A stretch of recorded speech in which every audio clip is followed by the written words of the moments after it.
Thank you sir. మీరున్నారు, మాట్లాడడానికి నేనున్నా. ప్రభుత్వం నుంచి ఉన్నారు, ప్రభుత్వం నుంచి ఉన్నారు. అలాగే శ్రీధర్ బాబు గారికి తప్పనిసరి పరిస్థితుల్లో ఆయన రిప్రజెంటేటివ్గా ఆయన ఉన్నారు, అందరూ ఉన్నాం. కొంతమంది లేరు, ప్రతిపక్షం తప్ప అందరు ఉన్నారు అంటారు.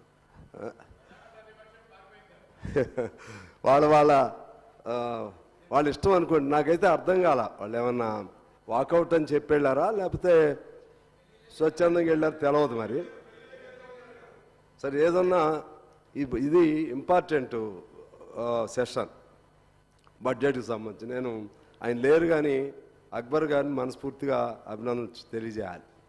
చాలా చాలా అద్భుతంగా ప్రతి గవర్నమెంట్ ఎంత గొప్పగా చేస్తుందో అంతకంటే ఎక్కువగా ఎక్సర్సైజ్ చేసి దానిపైన అనేక అంశాలు స్కై టు బాటమ్, పైనుంచి కింద వరకు ఏది వదలకుండా ఆయన చూసి నిజంగా ఐఎమ్ వెరీ మచ్ ఇంప్రెస్డ్. అట్లా ఆ విధమైనటువంటి మంచి సలహాలు అది ఇస్తే బాగుండేది. ఆయన చెప్పాడు, చాలా చెప్పి స్పెసిఫిక్గా ఈ గ్యారంటీస్ అమలుకు సంబంధించి దానిపైన ఒక వైట్ పేపర్ ఉంటే మంచిదని కూడా చెప్పారు. నేను కూడా దాన్ని ఏకీభవిస్తూ ఉన్నాను. ఎందుకంటే వైట్ పేపర్ ఉంటే అందరూ వారి వారి అభిప్రాయాలు చెప్తారు.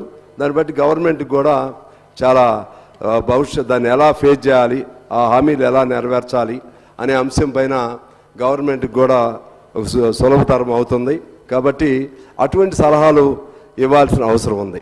నేను ప్రధాన ప్రతిపక్షం నాయకులకు కానీ ప్రధాన ప్రతిపక్షాన్ని కానీ కోరుతా ఉన్నాను, ఇంకొక సంవత్సరం పాటు మీకు విమర్శలు చేసే హక్కు లేదు అని చెప్పి నేను వారికి తెలియజేస్తున్నాను. ఒక్క సంవత్సరం ఎట్టి పరిస్థితులు మీరు మాట్లాడకూడదు.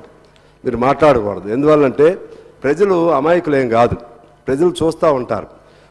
హార్డ్లీ వీళ్ళు ప్రమాణ స్వీకారం చేసి ప్రభుత్వ అధ్యక్ష 2 నెలలు అయింది, 2 నెలల 7 రోజులైంది ప్రమాణ స్వీకారం చేసి.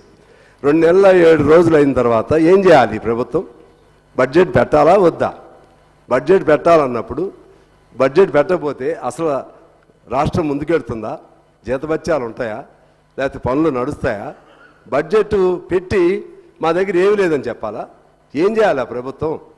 ఈ కొత్త ప్రభుత్వంగా వచ్చినప్పుడు ఆ ప్రభుత్వం మీద బాధ్యత ఉందా లేదా? మీరేమో అప్పులు చేస్తారు, అప్పులు చేసి ఈ అప్పుల నుంచి మీరు ఎట్లా బయటపడతారో మేము చూస్తాం. ఇదే మీరు చెప్పాల్సిన సలహా.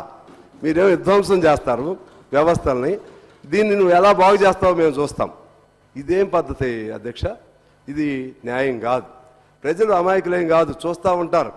మనం ఇవాళ ఆదుర్దాబడి అసహనంతో ఎక్కువ మాట్లాడినా, ఎక్కువ శాపనార్థాలు పెడితే మన ఒంటికి మంచిది కాదు, మనకు మంచిది కాదు, సమాజానికి మంచిది కాదు. శాపనార్థాలు పెట్టే ఎవరైనా సదుద్దేశం లేని వాళ్ళు ఎవరైనా ఉంటే ప్రజలు మళ్ళీ మంచి తీర్పిస్తారు. ప్రజల్ని గమనంలో పెట్టుకోవాలి. మీరు మీ ఇష్టం వచ్చిన పద్ధతుల్లో అప్పులు చేస్తారు, ఆ అప్పులు మీరు ఎలా తీరుస్తారు? మరి చేయాలి కదా, వాళ్ళు ఏదో ఒకటి చేయాలి. చేశారు. మీరు చేసిన పద్ధతుల్లో 2,90,000 కోట్లు పోయినసారి 23-24 బడ్జెట్లో పెట్టారు. ఇప్పుడు సహజంగా వచ్చే ప్రతి ప్రభుత్వం ఏం చేస్తుందంటే వాళ్ళకంటే మేము ఇంకా పెద్ద బడ్జెట్ పెట్టాం, వాళ్ళకంటే ఎక్కువ నిధులు మేము సమకూరుస్తున్నాం అని చెప్పి వాళ్ళు పెంచాలి. కానీ వాళ్ళు వాస్తవిక బడ్జెట్ ప్రవేశపెట్టినట్టుగా నేను భావిస్తూ ఉన్నాను. ఎందుకంటే 2,70,000 కోట్లకి దాన్ని పరిమితి చేసుకున్నారు. పరిమితి చేసుకోవటం అంటే అర్థం ఏంటంటే వాస్తవికతను ప్రాతిపదికగా చేసుకుని దాన్ని డెవలప్ చేసుకోవాలనే ఉద్దేశంతో ఆ బడ్జెట్ని పెట్టినట్టుగా మేము భావిస్తున్నాం అధ్యక్ష. రెండోది, దాంతోపాటు ఈ నిన్న మీటింగ్ సంబంధించి మేము అందరం కూడా వెళ్ళాం అధ్యక్ష.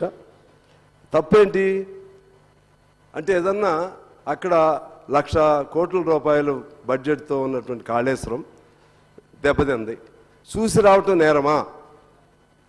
వారిని తిడుతున్నారు, వెళ్ళిన వాళ్ళందరూ కూడా తిడుతున్నారు. అందులో అన్పార్లమెంటరీ పదాలు పెద్ద స్థాయిలో వాళ్ళు, ఇది గౌరవప్రదం కాదు, వారికి మంచిది కాదు, మాకు మంచిది కాదు, మన తెలంగాణ సమాజానికి రాష్ట్రానికి అంతకంటే మంచిది కాదు. ఎందుకంటే నేను ఎక్కువ చెప్పలేను.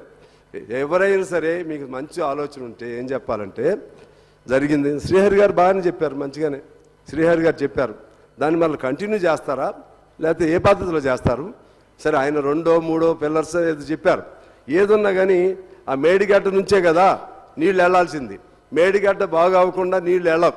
మేడిగడ్డ లాంటి టెక్నాలజీయే సుందిళ్ళ కానీ మన ఇంకో బ్యారేజ్ కానీ ఆ మూడు కూడా అదే పద్ధతుల్లో సేమ్ టెక్నాలజీ అని చెప్పి ఇంజనీర్లు కూడా చెప్తున్నారు. ఇసుకది ప్రాబ్లం అని చెప్పి చెప్తున్నారు. అందువల్ల దాన్ని స్టడీ చేయాలి కదా. స్టడీ చేసి ఆ పద్ధతుల్లో చేయకుండా మేడిగడ్డ లేకుండా కాళేశ్వరమే లేదు. ఇవాళ మేడిగడ్డకే ప్రమాదం వచ్చింది చూసి రావటం. నిన్న ముఖ్యమంత్రి గారిని నేను అభినందిస్తున్నాను. నేను వాస్తవంగా వేరే అందరూ వెళ్తున్నారు కదా, నాకు జనరల్ అవగాహన ఉంటుంది కదా, వేరే పనికి వెళ్దాం అనుకున్నా. ఎందుకో అయినా మంచిది అనిపించింది. కొంతమంది వెళ్ళొద్దు అనుకుంటుంటే నన్ను కూడా ఆ ఖాతాలో వేస్తారేమో అని చెప్పి నేను వెళ్ళటం మంచిదైంది. వెళ్ళటం వలన చాలా విషయాలు తెలిసినాయి. స్పెసిఫిక్గా స్పష్టంగా చూసాం. ఇవాళ వారికి ఏదన్నా మంచి ఆలోచన ఉంటే వారు ఏం చేయాలంటే ఈ కాంగ్రెస్ చెప్పిందనా సిపిఐ పార్టీ మాట్లాడిందని ఆ పద్ధతులు అవసరం. నిన్న చాలామంది పాత్రికేయులు 100 మంది అక్కడికి వచ్చారు. వాళ్ళని ప్రైవేట్ టాక్గా మాట్లాడమని చెప్పండి.